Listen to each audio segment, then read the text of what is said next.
বাংলাদেশ ওষুধ শিল্পে স্বয়ংসম্পূর্ণ। দেশের চাহিদার ৯৮% পূরণ করছে ফার্মাসিউটিক্যালস প্রতিষ্ঠানগুলো।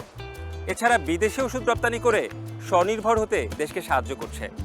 ব্র্যান্ডিং বাংলাদেশে আমাদের আজকের আয়োজন ওষুধ শিল্পে বাংলাদেশ। ওষুধ কোনো সাধারণ ভোগ্যপণ্য নয়, এটা উৎপাদনের প্রতিটি স্তরে কঠোর মান নিয়ন্ত্রণ হয়, যা বিশ্ব স্বাস্থ্য সংস্থার গাইডলাইন অনুযায়ী বাংলাদেশ সরকারের সংশ্লিষ্ট অধিদপ্তরের কঠোর তত্ত্বাবধানে এবং নীতিমালা মেনে উৎপাদন করা হয়। ফার্মাসিউটিক্যালে ফ্যাক্টরিগুলিকে এমনিতেই গ্রিন হতে হয়, মানে যদি কোয়ালিফাই করতে হয় তাহলে সব দিক থেকেই ফার্মাসিউটিক্যাল কোম্পানি কে এনভায়রনমেন্টই বলেন কিংবা একজন যে আমাদের ওখানে যারাই কাজ করে তাদের নিরাপত্তা এবং যে ওষুধটা আমরা বানাচ্ছি সেই ওষুধের কার্যকারিতা এবং নিরাপত্তা সমস্তগুলি মানে প্রতিটি পদে পদে ইনবিল্ট, এবং এটা শুধু ইনবিল্ট করলেই হয় না, এটা আমাদের প্রত্যেকটা ব্যাচ ওষুধ তৈরি করার সাথে সাথে এটা প্রমাণ করে দিতে হয়, এবং সেই প্রমাণ সহ যখন আমরা কোনো দেশে রপ্তানি করি যে কোনো একটি ব্যাচের ওষুধ, সেই প্রমাণ সহ দাখিল করতে হয়, তারপরেই আমরা রপ্তানি করতে পারি। তো সুতরাং আমাদের টপ টায়ারের যত ফার্মাসিউটিক্যাল কোম্পানি রয়েছে তারা সবাই আমরা ওই কোয়ালিফিকেশন করে ফেলেছি অলরেডি, এবং যত রপ্তানি বাড়ানোর চিন্তা ভাবনা করছি আমরা, তত আমাদের প্রতিটি কোম্পানিকে ওই কোয়ালিফিকেশন হয়েই ওইখানে পাশ করেই আসতে হবে, এছাড়া আমাদের রপ্তানি করার কোনো উপায় নেই। আবার অনেক দেশ রয়েছে যারা প্যারালালি ওটা আবার পরীক্ষা করে সার্টিফিকেশন হওয়ার পরে ওষুধটাকে বাজারে ছাড়তে চায়। তো সুতরাং আমাদের দেশে এই ওষুধ কোম্পানিগুলির অনেকেই আমাদের দেশের ওষুধ সম্বন্ধে এরকম মন্তব্য করে ফেলে যে বাইরের ওষুধ একটা খেলে কাজ হয়, এখানে দুটা ওষুধ খেতে হয়। এগুলি হলো না বুঝে করা। আমাদের দেশের ওষুধ সম্বন্ধে এই ধরনের মন্তব্য এবং চিন্তাভাবনা আসার কোনো ধরনের সুযোগ নাই। আমরা এখন যেভাবে যে ওষুধ কোম্পানিগুলি ভালো, যারা কোয়ালিফাইড, সেই সমস্ত কোম্পানিতে যেহেতু আমরা বাইরে রপ্তানি করছি, সেখানে কোয়ালিটি স্ট্যান্ডার্ড একই রকম হতে হয়, এবং আমাদের ফ্যাক্টরিতে এগুলিকে যে কোয়ালিটি স্ট্যান্ডার্ড আমরা মেনটেন করি সেই কোয়ালিটি স্ট্যান্ডার্ডের বাইরে 1, 2, 3 নম্বর কোয়ালিটি এরকম রাখার সুযোগ নাই।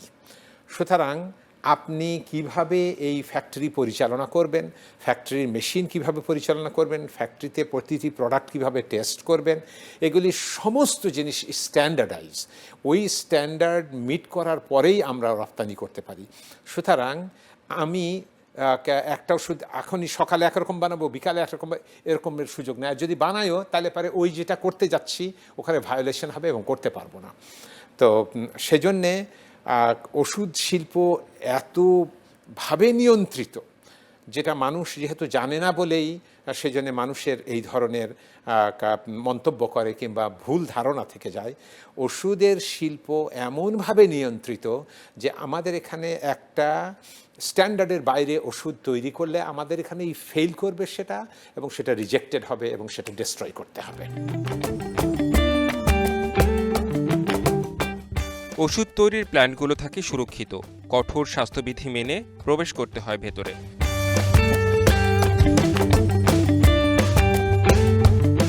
এটা হচ্ছে আইপিকিউসি বলি আমরা, ইন প্রসেস কোয়ালিটি কন্ট্রোল। এটা বেসিক্যালি ট্যাবলেটস এবং ক্যাপসুলের এখানে যেগুলো প্রোডাকশন করি আমরা, সেগুলোর ফিজিক্যাল প্যারামিটারগুলো চেক করা হয়। প্রসেস চলাকালীন সময়ে এখানে একজন ফার্মাসিস্ট থাকেন, উনি ইন্ডিপেন্ডেন্ট প্রোডাকশন রিপোর্ট করে হচ্ছে কোয়ালিটি অ্যাসুরেন্স ডিপার্টমেন্টকে। ওনারা স্ট্র্যাটেজিক পয়েন্ট থেকে স্যাম্পল করে চেক করেন বিভিন্ন স্টেজ, যাতে করে আমরা ইনশিওর করতে পারি যে প্রসেসটা গুড গোয়িং থাকে, প্রসেসের শেষে যেন কোনো সিদ্ধান্ত না নিতে হয়। আমরা যে কেউ যে কোনো ইচ্ছা মতো করতে পারি না, এটা যেহেতু ফার্মাসিউটিক্যাল প্রোডাক্ট জনগণের স্বাস্থ্যসেবার সঙ্গে সব সরাসরি সম্পর্কিত, বাংলাদেশ গভর্নমেন্ট বলেন বা বিদেশে যারা নেয় তাদেরও একটা রেগুলেশনের মাধ্যমে চলতে হয়। শুধু রেগুলেশন যেভাবে ডেমনস্ট্রেট করে আমরা সেভাবেই চলি।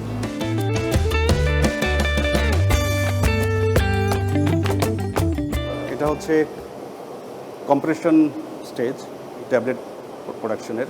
আমরা গ্যাউসগুলো তৈরি করার পরে এখানে নিয়ে আসি। উপরে যে কন্টেনার দেখছেন আসলে এখানে গ্যাউস আছে। গ্যাউসগুলো যখন মেশিনে পাস করে, মেশিনের ভেতরে একটা ডাই এবং পাঞ্চ সেট করা থাকে। একটা ট্যাবলেটের একটা স্পেসিফিক শেপ থাকে, সেই শেপ অনুসারে ডাই পাঞ্চগুলো সেট করা হয়। ওই ডাই পাঞ্চের ভিতর দিয়ে যখন গ্যাউসগুলো যায় কম্প্রেস হয়ে নির্দিষ্ট শেপে ট্যাবলেট বের হয়। প্রসেস এক, সিস্টেম এক, কোয়ালিটি ম্যানেজমেন্ট সিস্টেম এক। ফার্মাসিউটিক্যালসের one of the major requirement হচ্ছে হাইজিন মেনটেন্যান্স। কারণ প্রোডাক্টকে আমার দ্বারা রক্ষা করতে হবে, আবার আমাকেও প্রোডাক্ট দ্বারা রক্ষা করতে হবে, যার কারণে আমরা এই সমস্ত গাভার্নিং বা কন্ট্রোল মেকানিজম রেখে দিই।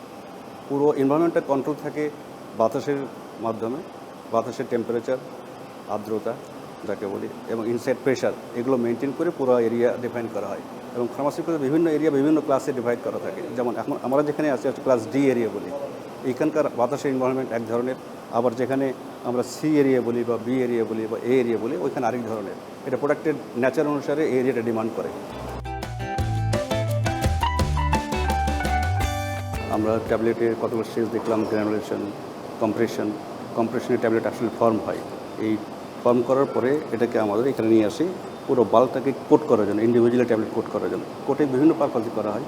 One of the major purpose হচ্ছে এর অ্যাস্থেটিক ভ্যালু বাড়ানোর জন্য। বিভিন্ন কালার দিয়ে আমরা এটার চেহারাটাকে সুন্দর করতে পারি, চকচকে করতে, পলিশ করতে পারি। এছাড়াও ফিজিওলজিক্যাল রিজনে ওদেরকে কোট করতে হয়। যেমন ধরেন একটা ট্যাবলেট আপনি খাবেন, খেয়ে এটা স্টোমাকে রিজলভ করতে চাই না, স্টোমাকে রিজলভ না করে আমরা চাই ইন্টেস্টাইনে রিজলভ করতে। রিজলভ মানে বলতে হচ্ছে যে গলার জন্য। তো এই ট্যাবলেটটাকে স্টোমাকের এনভায়রনমেন্টটাকে পাস করতে হবে।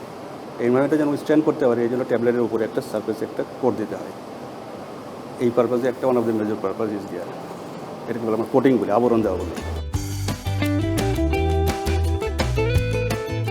ওষুধ তৈরির সাথে সংশ্লিষ্ট সবকিছুই হতে হবে বিশ্বমানের। সুযোগ নেই মানের ক্ষেত্রে ছাড় দেওয়ার। আমাদের এখানে যেটা করা হয়, যখনই কোনো রিক্রুটমেন্ট হয়, রিক্রুটমেন্ট হওয়ার পরেই সিরিজ অফ ট্রেনিংয়ের মধ্যে দিয়ে যেতে হয়।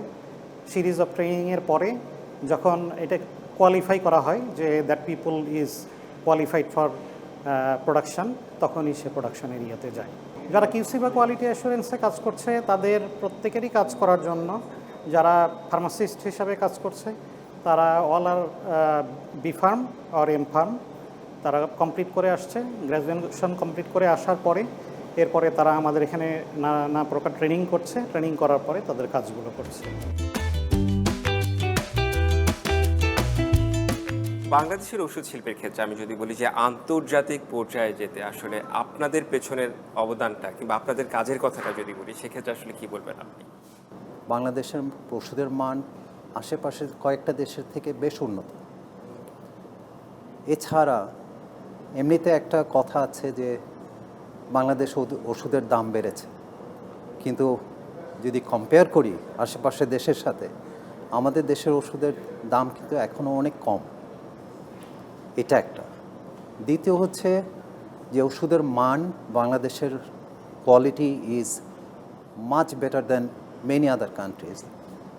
ইভেন মিডল ইনকাম কান্ট্রি যেগুলো আছে, তাদের যে ম্যানুফ্যাকচারার আছে তাদের তুলনায় আমাদের মান অনেক ভালো। এবং সেটারই স্বীকৃতিস্বরূপ আমাদের দেশের বেশ কতগুলো ম্যানুফ্যাকচারার রেগুলেটেড কান্ট্রিগুলো দ্বারা অলরেডি অ্যাপ্রুভড, এবং সেই অ্যাপ্রুভালের মানেই হচ্ছে যে they have seen our quality as equivalent to any western country. বর্তমানে ওষুধ শিল্পের যে অবস্থান তৈরি হয়েছে, একসময় তা ছিল না। সরকারের নীতি ও নানা পদক্ষেপের ফলে শক্ত অবস্থান তৈরি হয়েছে এই শিল্পের। ভ্যাকসিনের ক্ষেত্রে দেখেন, আমরা মাত্র শুরু করেছি ভ্যাকসিন, বাট ভ্যাকসিনের কাঁচামাল উৎপাদন এটা কিন্তু একটা বড় স্টেপ, যেটাতে আমরা অনেক দূর এগিয়ে গেছি। আমরা বেশ কয়েকটা প্রোডাক্ট অলরেডি বানিয়ে ফেলেছি এবং সেটা কিন্তু সরকারের অনুমোদনও পেয়ে গেছে আফটার ক্লিনিক্যাল ইনভেস্টিগেশন। এবং সেখানে দেখা গেছে যে আমাদের এই অ্যাক্টিভিটিসগুলো এত বেশি বিশ্বের ছড়িয়ে পড়েছে। ইভেন WHO পর্যন্ত they have recognized us as one of the potential manufacturer for the global supply.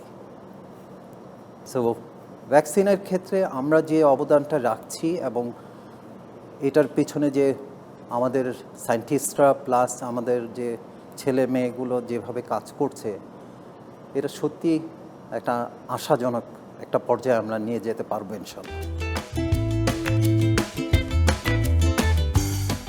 কঠোর মান নিয়ন্ত্রণের মধ্য দিয়ে ভোক্তার কাছে পৌঁছায় দেশের ওষুধ। এখানে আমরা বেসিক্যালি তৈরি করি হচ্ছে ট্যাবলেটস অ্যান্ড ক্যাপসুল। ট্যাবলেটস ক্যাপসুলসে যে সেক্টরগুলো দেখলেন, একটা হচ্ছে granulation, then compression, then coating and blister packaging machines দেওয়া, তারপরে এটাকে আমরা ফাইনাল প্যাক করি কার্টনে। এই প্রত্যেকটা স্টেপের ভিতরেই আমরা কন্ট্রোল করি কতগুলো ভাগে। একটা হচ্ছে ফিজিক্যাল কন্ট্রোল, প্রোডাক্টের ফিজিক্যাল কন্ট্রোল, যেটা দেখলাম IPQC, in process quality control. সেখানে একজন ফার্মাসিস্ট থাকেন, he is independent to production, report করে সরাসরি কোয়ালিটি অ্যাসুরেন্স ডিপার্টমেন্টকে। তারা বিভিন্ন পয়েন্ট থেকে, স্ট্র্যাটেজিক পয়েন্ট থেকে স্যাম্পল কালেক্ট করেন, ফিজিক্যালি চেক করেন, যাতে করে আমরা ইনশিওর করতে পারি যে প্রসেস ইজ গোয়িং গুড। এরপরে প্রোডাক্টটা হয়ে যাওয়ার পরে এখান থেকে স্যাম্পল ছিল যে কোয়ালিটি কন্ট্রোল ডিপার্টমেন্টে, ওনারা সেটাকে অ্যানালাইসিস করেন দুটো পার্সপেক্টিভে, একটা হচ্ছে কেমিক্যাল অ্যানালাইসিস, একটা মাইক্রোবায়োলজিক্যাল অ্যানালাইসিস। যদি তারা মিট করে তাহলে বুঝতে পারবো যে প্রোডাক্ট ইজ গুড। এছাড়াও কোয়ালিটি কন্ট্রোলের প্রত্যেকটা স্টেপে আমাদের করতে হয়। আমরা তো অলরেডি ইউরোপে পাঠাচ্ছি, ইউরোপের মধ্যে জার্মানি, পোল্যান্ড যেটার কথা বলছি, তারপরে আমরা ইউকেতে পাঠাচ্ছি, আমরা নর্থ আমেরিকাতে পাঠাচ্ছি। নর্থ আমেরিকার মধ্যে কানাডাতে অলরেডি আমরা পাঠানো শুরু করেছি, এবং USA যেটা ইউনাইটেড স্টেটস, ওইটার পাঠানোর যে প্রসেসটা, এটা এখন আন্ডার প্রসেস, আমরা ওই প্রক্রিয়ার মধ্যে দিয়ে আছি। এটা ডিফারেন্ট টাইপের প্রোডাক্ট আছে, আমাদের ক্রনিক কেয়ারের প্রোডাক্ট আছে, তারপর অ্যান্টিডিপ্রেসেন্ট কিংবা অ্যান্টিসাইকোটিক এই ধরনের প্রোডাক্ট আছে। এটা ডিফারেন্ট কান্ট্রির জন্য ডিফারেন্ট রিকোয়ারমেন্টে তারা মার্কেটিংয়ের পার্সপেক্টিভে যে প্রোডাক্টটা চায়, আমরা সেটাই তখন সেখানে রেজিস্ট্রেশন। শুধুমাত্র ওষুধ উৎপাদনের ক্ষেত্রে আন্তর্জাতিক মান বজায় রাখা হয় তা কিন্তু নয়। পুরো ফ্যাক্টরির পরিবেশ, কর্মীদের কাজের পরিবেশ, সব ক্ষেত্রেই এখানে আন্তর্জাতিক মান বজায় রাখা হয়।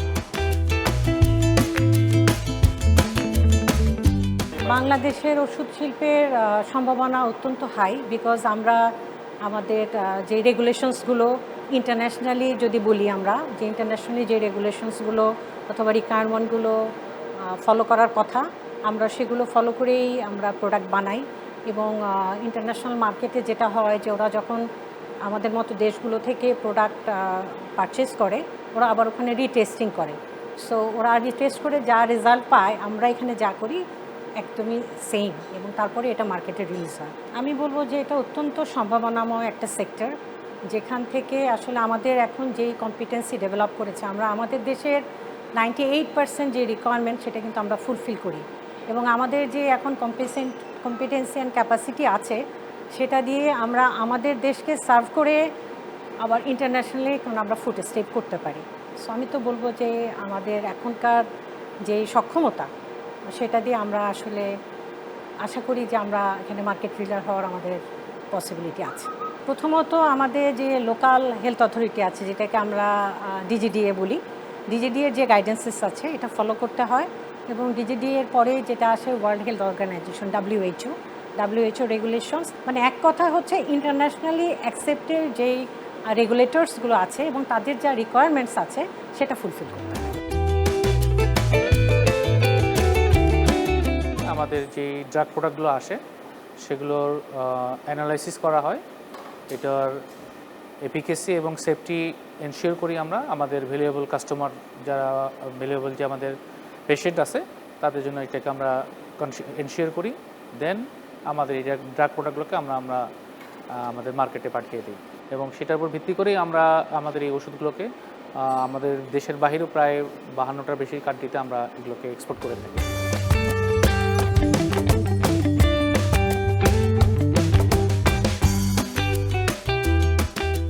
ওষুধ শিল্পের নানা দিক আমরা দেখছিলাম।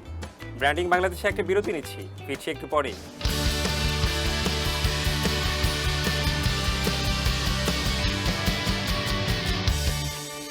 বিরতির পর আবারও স্বাগত জানাচ্ছি ব্র্যান্ডিং বাংলাদেশে।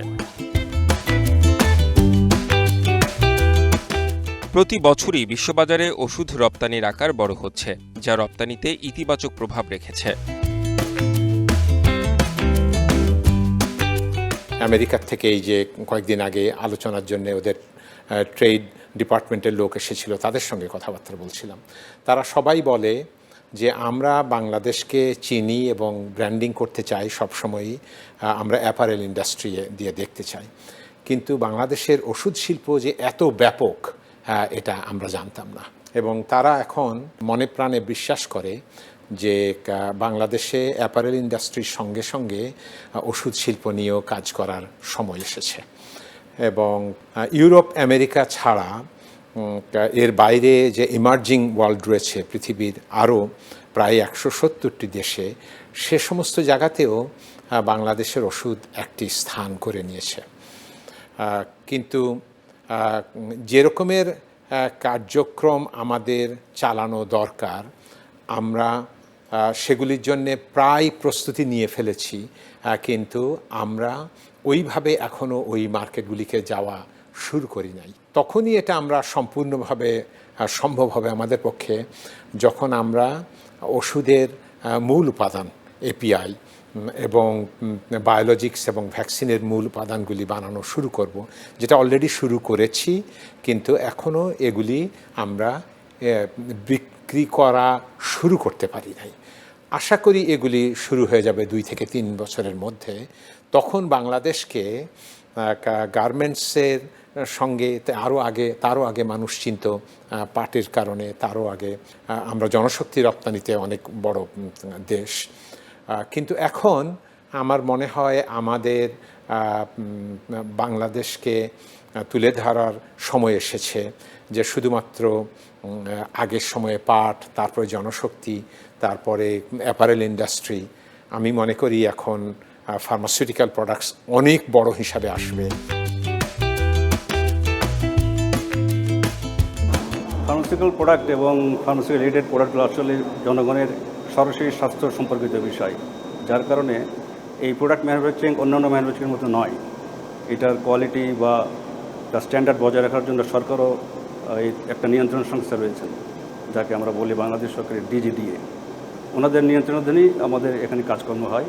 এছাড়াও যে সমস্ত কান্ট্রিতে আমরা এক্সপোর্ট করি, সে সমস্ত কান্ট্রির রেগুলেটরি বডি আছে, তারা যদি আমাদের থেকে মেডিসিন নিতে চায়, তারা সশরীরে কেউ আসেন, এসে ইন্সপেক্ট করেন, অডিট করেন, তাদের স্যাটিসফ্যাকশন লেভেল মেট করলেই তাহলে কেবলমাত্র আমাদের এখান থেকে মেডিসিন নেন। এছাড়া অনেক কান্ট্রি আছে তারা আসেন না, কিন্তু তারা অন্যান্য কান্ট্রির অডিটের উপর ইন্ডোর্স করেই তারা স্যাটিসফাইড হলে প্রোডাক্ট নিতে পারেন। যেহেতু একটা নিয়ন্ত্রক সংস্থা নিয়ন্ত্রণ করে, একটা পলিসির মাধ্যমেই এই ফার্মাসিউটিক্যাল ইন্ডাস্ট্রির প্রোডাক্টগুলো তৈরি করা হয়। যেহেতু একটা পণ্যর জন্য কয়েকটা ফ্যাক্টর দরকার। একটা হচ্ছে ম্যাটেরিয়াল, একটা হচ্ছে প্রসেস বা মেথড, দেন মেথডকে অপারেট করতে গেলে, ম্যাটেরিয়ালকে হ্যান্ডেল করতে গেলে মানুষ, ম্যান। সুতরাং যে কোনো প্রসেসের মতো ফার্মাসিউটিক্যাল প্রসেসও কতগুলো ফ্যাক্টর উপরে নির্দিষ্ট ফ্যাক্টরের উপরে প্রতিষ্ঠিত, ম্যান, মেশিন, ম্যাটেরিয়াল, মেথড। আর এইগুলো মাধ্যমেই আমরা আসলে মানি ক্রিয়েট করি, বিজনেস রান করে। সবগুলোই ফ্যাক্টরি ভেরি ইম্পর্ট্যান্ট, বাট যেহেতু মানুষ হচ্ছে ডাইভার্সিফাইড, অন্যান্য ফ্যাক্টরগুলো কনস্ট্যান্ট, সুতরাং মানুষ হচ্ছে biggest challenge for managing the whole quality system. দেশের উৎপাদিত ফার্মাসিউটিক্যালস প্রোডাক্ট 150টিরও বেশি দেশে রপ্তানি হচ্ছে। শুধু মূল্য সুবিধা দিয়ে নয়, ওইসব দেশের যথাযথ রেগুলেটরি বিধিবিধান মেনে সঠিক তথ্য উপাত্ত ও মান নিয়ন্ত্রিত তথ্য প্রমাণ উপস্থাপনের মাধ্যমে তা সম্ভব হয়েছে।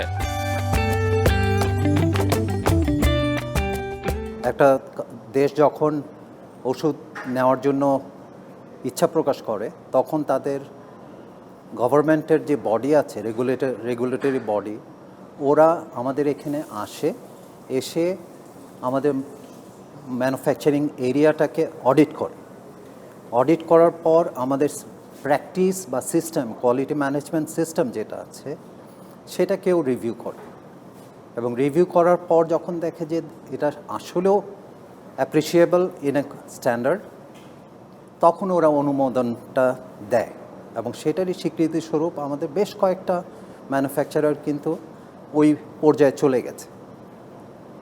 এখন একটা হচ্ছে ফার্মাসিউটিক্যাল, আরেকটা হচ্ছে বায়োটেকনোলজি, বায়োসিমিলার, আরেকটা হচ্ছে ভ্যাকসিন। এই তিনটাকে যদি আমরা ক্যাপিটালাইজ করি, বাংলাদেশের ফার্মাসিউটিক্যাল তো অলরেডি একটা পর্যায়ে চলে গেছে, একে ধরে রাখা কিন্তু আর সম্ভব না। বেশ কতগুলা উন্নত দেশে আমাদের এন্ট্রান্স হয়ে গেছে, আরও এগিয়ে যাচ্ছে এবং গ্র্যাজুয়ালি তাদের পজিশনগুলো বেশ ভালো হচ্ছে। বায়োসিমিলারের ক্ষেত্রে আমরা বেশ বড় ভূমিকা রাখছি। সেখানে আমরা যে রিসার্চ অ্যান্ড ডেভেলপমেন্টে যে কাজগুলো করছি, সেল লাইন থেকে একদম একেবারে ফাইনাল প্রোডাক্ট পর্যন্ত তৈরি করা, সেটা কিন্তু আশেপাশের দেশে খুব কম হচ্ছে। কিন্তু আমাদের যে স্ট্যান্ডার্ড কোয়ালিটি আমরা বজায় রাখছি, সেটারই স্বীকৃত স্বরূপ আমরা কিন্তু বেশ কয়েকটা দেশে অলরেডি এক্সপোর্ট শুরু করেছি। আমাদের ওষুধ শিল্প ভেরি ইন্টারেস্টিংলি আমাদের কম্পিটিটর আরও বহু দেশ রয়েছে। চীন একটি বিরাট বড় দেশ, Bharat, Vietnam, Pakistan, Indonesia, Malaysia, ওইদিকে ইথিওপিয়া, ক্যাম্বোডিয়া, কত দেশ রয়েছে, ল্যাটিন আমেরিকার বহু দেশ রয়েছে যারা সবাই কম্পিট করে অ্যাপারেল ইন্ডাস্ট্রিতে। তারপরেও বাংলাদেশের সক্ষমতা অনেক বেশি এবং তারা সামনে এগিয়ে গেছে। কিন্তু ওষুধ শিল্পে আমাদের কম্পিটিটর বলতে গেলে দুই একটি দেশ ছাড়া নাই বললেই চলে। আমি বলবো সবচাইতে ভালো অবস্থায় রয়েছে ভারত, তারপরে রয়েছে চীন। কিন্তু ভারত এবং চীনের ইন্টারনাল মার্কেট এত বড় যে চীন অলরেডি বিদেশে রপ্তানি করতে ইন্টারেস্টেড না। তাদের 1.4 বিলিয়ন লোককে ওষুধ খাওয়াতে যে তারা অনেক কিছুই এখন ইম্পোর্টের উপরেও জোর দিচ্ছে। আমি মনে করি ভারতের ইন্টারনাল মার্কেট বাড়া শুরু হয়েছে। যখন এটা ওরকম জিওমেট্রিক রেশিওতে বাড়তে থাকবে ওদের ইকোনমির সাথে সাথে, তখন তারা যেভাবে সাপ্লাই করে গোটা পৃথিবীতে ওইটা সম্ভব হয়ে উঠবে না। যদি ওরা সাপ্লাই করতেও থাকে তাতেও কিছু যায় আসে না, কারণ কোনো দেশই একটি পার্টিকুলার সাপ্লাইয়ের উপরে নির্ভরশীলতা চায় না। তারা চায় অ্যাটলিস্ট আরও 2-3টা সাপ্লায়ারের সঙ্গে থাকতে। সেক্ষেত্রে বাংলাদেশের সম্ভাবনা অপার, মানে শেষ করা যাবে না। সুতরাং আমরা যে নেওয়া শুরু করেছি, আশা করি ইনশাআল্লাহ এটা দিনকে দিন বাড়তে থাকবে। প্রোডাক্টিভিটি একটা ফ্যাক্টর যেটার সঙ্গে যুক্ত হচ্ছে মানুষের যদি পার্সোনালি হ্যাপি না থাকে, প্রোডাক্টিভিটি আছে না। সুতরাং আমরা মানুষের ওই পার্সোনাল হ্যাপিনেসের দিকে ফোকাস করি। আর আরেকটা ফ্যাক্টর হচ্ছে দ্য স্কিল ডেভেলপমেন্ট। স্কিল তো একভাবে আসে না, তাদের জন্য কনস্ট্যান্ট ট্রেনিং দরকার পড়ে। সুতরাং তাদেরকে আমরা কন্টিনিউসলি ট্রেনিংয়ে রাখি, আপডেটেড রাখি। এই নলেজ, স্কিল, ট্রেনিং, আপডেটের মাধ্যমেই আমরা প্রোডাক্টের কোয়ালিটিকে ইনশিওর করতে পারি মাত্র। যে বাংলাদেশের লোকাল ইন্ডাস্ট্রিগুলো বাংলাদেশের সামগ্রিক চাহিদা মেটাচ্ছে। হয়তো কিছু কিছু মেডিসিন যেটা আমরা এখনও করি না, সেগুলো ইম্পোর্ট করতে হয়। আমরা যেটা ডাটাবেজে জানি 98% মেডিসিন আমরা লোকালি তৈরি করছে, বাংলাদেশ লোকাল কোম্পানিগুলো তৈরি করছে। 2% মেডিসিন হয়তো এখন আসছে, বাট উই আর ওয়ার্কিং, আমরা এটা পেছনে কাজ করছি যাতে করে এটাও যেন না নিয়ে আসতে হয়। এছাড়াও সবচেয়ে আনন্দের বিষয়, লোকাল রিকোয়ারমেন্ট ফুলফিল করেও আমরা দেশে বাইরে মেডিসিন এখন এক্সপোর্ট করছি। ব্র্যান্ডিং বাংলাদেশে নিচ্ছে আরও একটি বিরতি, সঙ্গেই থাকুন।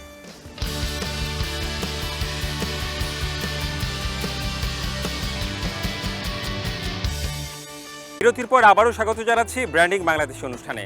আজকের আয়োজনে আমরা তুলে ধরছি বাংলাদেশের ঔষধ শিল্প খাত।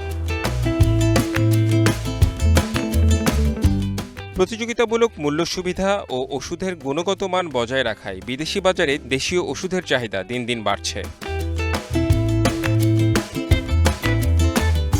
এলডিসি নিয়ে আমরা যে সুযোগটা এত বছর পেয়েছি, সেই 95 সাল থেকে শুরু করে এই 2026 সাল, প্রায় 30-31 বছর।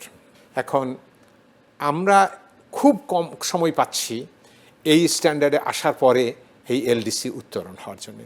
সুতরাং আমাদের যে গতিতে সামনে আসলে পরে আমরা এর সুযোগটা পুরোপুরি কাজে লাগাতে পারতাম, সেই সময়টা আমরা আসলে খুব কম পেয়ে গেলাম। এখন প্রতিটি কোম্পানি রিভার্স ইঞ্জিনিয়ারিং করে আপনার এপিআই শিল্পের জন্য রিসার্চ করছে গত 5 থেকে 7 বছর, এবং আশা করি যে আমরা যে সমস্ত নতুন ওষুধ বিদেশে আবিষ্কার করা হচ্ছে বর্তমানে, আমরা আগামী 2-3 বছরের মধ্যে দেশেই ওই সমস্ত র মেটেরিয়াল বানাতে পারবো। যদি আমরা নিজের দেশে ওই সমস্ত র মেটেরিয়াল বানাতে পারি, তাহলেই না আমরা বানিয়ে মানুষকে এই সুযোগটা দিতে পারবো। এতদিন আমরা বাইরের থেকে নিয়ে এসে করতাম, বাইরে এই ওষুধগুলি আর পাওয়া যাচ্ছে না। সুতরাং আমাদের দেশকেই এটা তৈরি করতে হবে। 26 সাল পর্যন্ত সময় আছে, যেটা জাস্ট আর 2 বছর। আমরা চেষ্টা করছি সেই সক্ষমতা নিতে, এবং আমরা হয়তো বা 26 সালের মধ্যেই যে সমস্ত ওষুধ এখন প্যাটেন্টেড রয়েছে এবং আবিষ্কার হয়ে গিয়েছে, পৃথিবীতে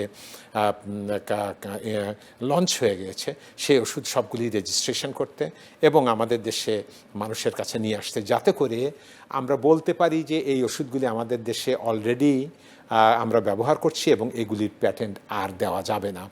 তার ফলে 2026 সাল পর্যন্ত যে সমস্ত ওষুধ আমাদের মানুষের জন্য প্রয়োজন, সেগুলি তৈরি করে রেজিস্ট্রেশন করে আমরা যদি লঞ্চ করে ফেলতে পারি, তাহলে পরে সেগুলির উপরে আর রয়্যালটি দিতে হচ্ছে না এবং সেগুলির দামও ওরকম আকাশচুম্বী হবে না।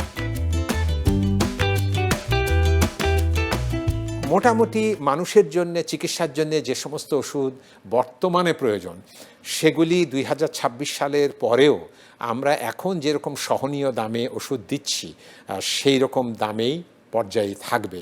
কিন্তু 2026 সালের পরে যে সমস্ত নতুন ওষুধ আসবে এবং সেই সমস্ত ওষুধের মধ্যে যদি কোনো যুগান্তকারী ঔষধ আসে, যেগুলি মানুষের চিকিৎসার জন্যে খুবই প্রয়োজনীয়, সেক্ষেত্রে ওই ওষুধগুলি ওদের লাইসেন্স নিয়েই তৈরি করতে হবে এবং সেগুলিতে দাম বাড়বেই।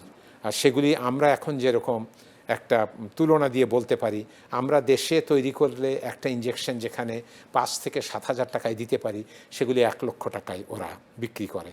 তা আমরা তখন যদি আমরা ওই সমস্ত র মেটেরিয়ালও নিজে তৈরি করতে পারি, গভর্নমেন্ট আপনার নতুন প্যাটেন্ট আইনে কিছু আইন রেখেছে, যদি এমন কিছু ওষুধ হয় যা জীবন রক্ষাকারী এবং যেটা আমাদের লোকেরা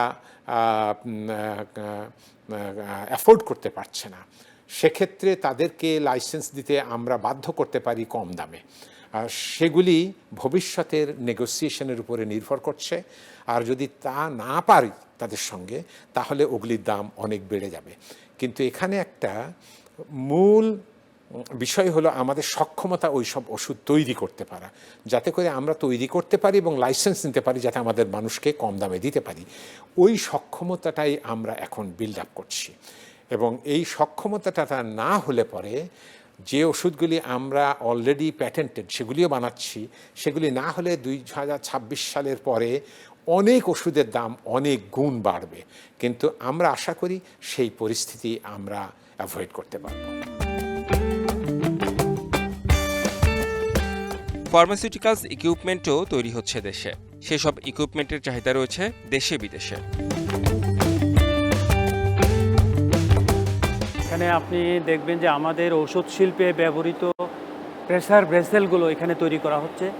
এখানে এই ভেসেলগুলো আপনার ইন্টারন্যাশনাল স্ট্যান্ডার্ডে যা আমাদের করতে হয় সেভাবে করা হয়, এবং এখানে সুইস বায়ো হেলথ ইঞ্জিনিয়ারিং থেকে আমরা এই সাপোর্টটা বাংলাদেশে ইনসেপ্টার জয়েন্ট ভেঞ্চারে করছে, এবং এটা ইন্টারন্যাশনালি খুবই একটা রিপুটেড কোম্পানি। এর মাধ্যমে আমরা প্রেসার ভেসেলগুলোকে এখানে ইলেকট্রো পলিশিং করি, অটোমেশন করি, এবং বিভিন্ন সাইজের ভেসেল আমরা ফার্মাসিউটিক্যালসগুলোতে সাপ্লাই করি। ভেসেলগুলো হলো একটা ফার্মাসিউটিক্যাল ইকুইপমেন্ট। এই ভেসেলগুলোর মধ্যে আমরা ইনজেক্টেবল বা লিকুইড জাতীয় ওষুধগুলোর যে মিক্স আপটা হয়, সেই মিক্স আপগুলো করতে হয় বিভিন্ন কন্ডিশন মেনটেন করে। তার মধ্যে গ্যাস দিতে হয়, তার মধ্যে কম্প্রেসড এয়ার দিতে হয়, তার মধ্যে টেম্পারেচার মেনটেন করতে হয়, তো এবং এগুলোকে অটোমেটিক্যালি কন্ট্রোল করতে হয়। এই অটোমেশনটাও এর মধ্যে ইনবিল্ট করতে হয়। তো এই সমস্ত যে কমপ্লিকেটেড প্রসেসটা, এই ভেসেলগুলো তৈরি করা এখানেই করা হয়। আমরা সুইজারল্যান্ড এবং বাংলাদেশের এবং জার্মানির যৌথ প্রযোজনায় এইটা প্রতিষ্ঠিত। এখন একটা জার্মান এবং বাংলাদেশের একটা যৌথ প্রজেক্ট। এই প্রজেক্টে আমরা এই ইকুইপমেন্টগুলো তৈরি করি, এবং এই ইকুইপমেন্টগুলোই আমরা এখান থেকে নিয়ে আমাদের ফার্মাসিউটিক্যাল কোম্পানিতে ঔষধ তৈরি করাতে ব্যবহার করি। এবং এর বাইরেও আমরা এখানে ওয়াটারের যে সিস্টেম আছে, ওয়াটার সিস্টেমের লুপিংগুলো আমরা করে থাকি, তারপর ইলেকট্রো পলিশিংগুলো করে থাকি। এই ইকুইপমেন্টগুলো আমরা আগে বাইরে থেকে ইম্পোর্ট করতাম, এখন বাংলাদেশেই এই সুযোগটা আছে, এবং এই ইম্পোর্টের সুযোগটা এখন বাংলাদেশের কোম্পানিগুলো এখান থেকে এই সুযোগটা পেতে পারছে, এবং high class standard equipments we are producing now. আমাদের দেশের বিভিন্ন কোম্পানি আমাদের কাছ থেকে অর্ডার দিচ্ছে, তারা নিচ্ছে, আমরাও নিচ্ছি। এটা তো বাংলাদেশের একটা ইকোনমিতে একটা বিরাট ভ্যালু অ্যাড করতে। যেটা কিনা আমরা একটা মেশিন হয়তো যে দামে আনতাম সেই জায়গা থেকে এখান থেকে কেউ যদি আমাদের কাছ থেকে নেয় হয়তো এখান থেকে নেয় তার অনেক সাশ্রয় হবে এবং দেশের প্রযুক্তি আমরা এগিয়ে গেলাম। তো বর্তমান সরকারের ঐকান্তিক প্রচেষ্টা এখানে কাঁচামালের বর্তমানে বাংলাদেশে এটা প্রডিউস করা যায় জন্য সেই জন্য সরকার এখানে একটি বিশেষ ভূমিকা নিয়েছে।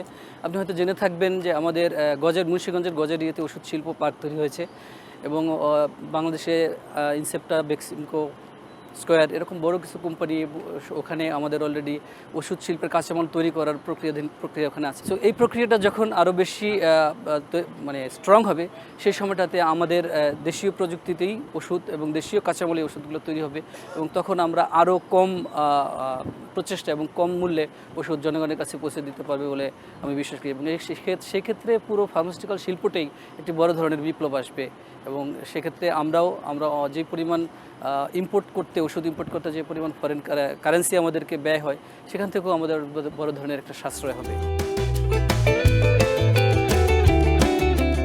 আমরা অ্যানিম্যাল ভ্যাকসিন, খুরা রোগ আপনি জানেন যে খুরা রোগ, গরুর যে খুরা রোগ হয় মানে FMD ভ্যাকসিন ওটা আমরা করি।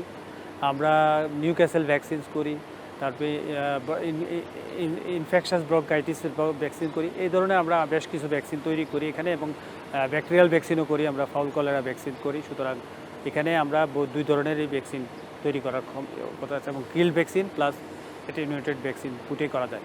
বাংলাদেশে যথেষ্ট পরিমাণে ভ্যাকসিন লাগেই, বিশেষ করে অ্যানিম্যাল সেক্টর এবং সেক্টরে।